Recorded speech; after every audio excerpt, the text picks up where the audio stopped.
मजदूरों को पता चल गया था कि हम उन तक पहुंचने वाले हैं। मैंने जैसे ही आखिरी पत्थर हटाया, वह खुशी से चिल्लाने लगे। मैं उनके पास पहुंचा तो वह गले लगा लिए।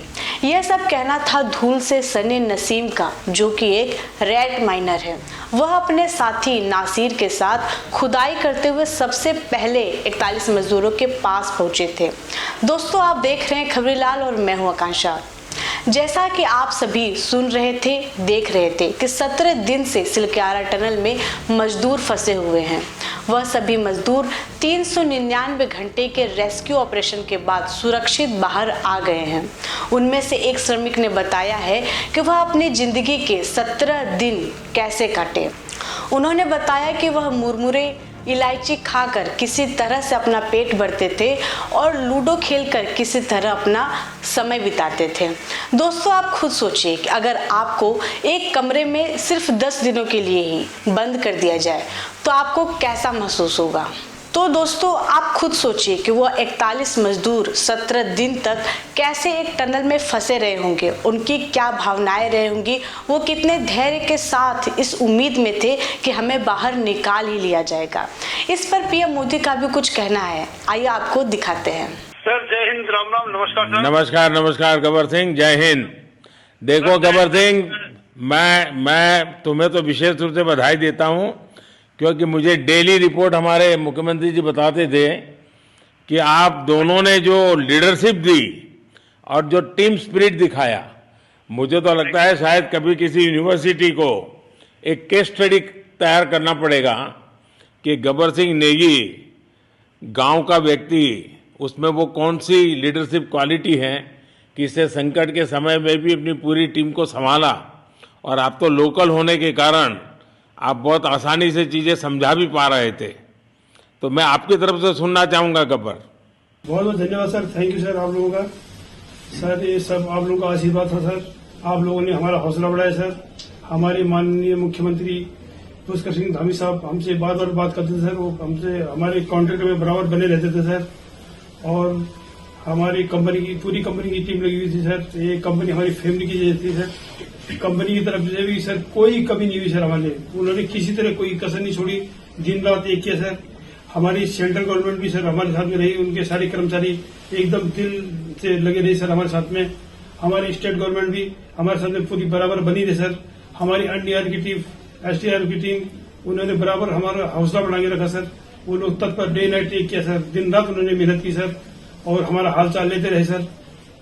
इसलिए सर हमारा मतलब आप जैसे हमारे देश के प्रधानमंत्री है सर। आप जो है जब बाहर से हमारे देश के कंट्री, अदर कंट्री से आप लोग खींच के इंसान को बचा के ला सकते सर। तो हम तो सर अपने घर में थे, इसलिए हमें कोई दिक्कत नहीं सर।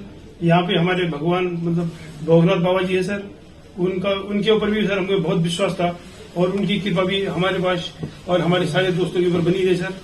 और ये दोस्तों का भी बहुत बहुत मैं शुक्रिया अदा करना चाहता हूँ सर, जिन्होंने कि इस मुश्किल की घड़ी में सर एकदम आराम से रहे और हमारी हर बात सुनी है। जैसे हमने कहा उन्होंने सुना सर और हमारे बताए हुए रास्ते पे चले सर। और उन्होंने हौसला नहीं छोड़ा, हमारे साथ में रहे सर और बराबर हमारा बहुत हौसला बढ़ा के रखा सर। बहुत बहुत धन्यवाद सर। मैं ज्यादा क्या कहूँ सर। जय हिंद, जय भारत, जय उत्तराखंड। आपने बहुत संभाला, लेकिन मैं सबसे एक और बात भी कहना चाहूंगा। आपको शायद अंदाज नहीं होगा, आपके परिवार के सब लोग बहुत दुखी थे। स्वाभाविक थी, पूरा देश 140 करोड़ देश के लोगों को चिंता थी। और सुबह शाम जो भी मिलता था तो मुझे यही पूछता था कि मोदी जी क्या खबर है, ये कब निकलेंगे, क्या होगा। सामान्य नागरिक भी मेरे से ये सवाल पहले पूछता था। और लेकिन मैंने देखा कि आपके सब परिवारजनों ने, सामान्य रूप से मैंने देखा है कि जब भी ऐसे संकट आता है तो परिवार के लोग बहुत ही गुस्सा करते हैं, परिवार के लोग बहुत ही, और चिंता और बढ़ जाती है। तो आपके परिवार के जन भी सचमुच में बधाई के पात्र हैं कि उन्होंने सचमुच में संयम बरता और इस सारी प्रोसेस को सहयोग किया। उन्होंने, चिंता होना बहुत स्वाभाविक है, आंसू आ जाना, दुख होना तो स्वाभाविक है। अच्छा, आप में से ऐसे कोई थे जिसको पहले कभी कोई मुसीबत झेलनी पड़ी हो काम करते करते? वैसे अंदर कोई थे जिससे कोई अनुभव काम में आए हो आपके? सर ऐसा तो नहीं था, लेकिन एक बार मैं सिक्किम में था, उस टाइम लैंड स्लाइड हुआ था सर, अर्थक्वेक आया था, भूकंप आया सर। उसमें हम थोड़ा बहुत फंसे हुए थे सर, मतलब काफी दिन तो उसमें काफी प्रॉब्लम आई थी सर। लेकिन ऐसे टनल के अंदर नहीं फंसे थे सर हम लोग। और यहाँ पे मेरे एक बड़े भाई साहब है सर, मेरे भाई साहब वो भी लगातार तब से हमारे साथ बने हैं बाहर से, उन्होंने हमारा बहुत हौसला बुलंद किया सर। वो यहाँ पे उत्तराखंड पुलिस में ऑफिसर्स हैं सर, ऑफिसर थे सर, उनको हमारी वो भी अंदर थे क्या? नहीं सर, वो बाहर में थे, बाहर से वो हमारा हौसला बढ़ाते थे सर। नहीं, बाहर वालों तो संपर्क में मैं लगातार रहा, बाहर वालों के तो संपर्क में मैं लगातार रहा, क्योंकि मुझे जानकारी रहती थी। और मैं चाहूंगा साहब मुझे बताया कि आप सभी साथ में बैठे हो, क्योंकि मेरा पहला आग्रह था कि वहां सारी एम्बुलेंस वैन खड़ी रहे और सबको पहले एक बार हॉस्पिटलाइज किया जाए। लेकिन मुझे तुरंत डॉक्टरों ने बताया कि भाई इन लोगों की तबीयत इतनी बढ़िया है, ये लोग इतनी मस्ती से अंदर रहे हैं और इतनी हिम्मत है कि फिर मेडिकली तो कोई प्रॉब्लम ही नहीं है। तो मैंने कहा फिर ठीक है, मैं रात को ही बात कर लेता हूं सबसे।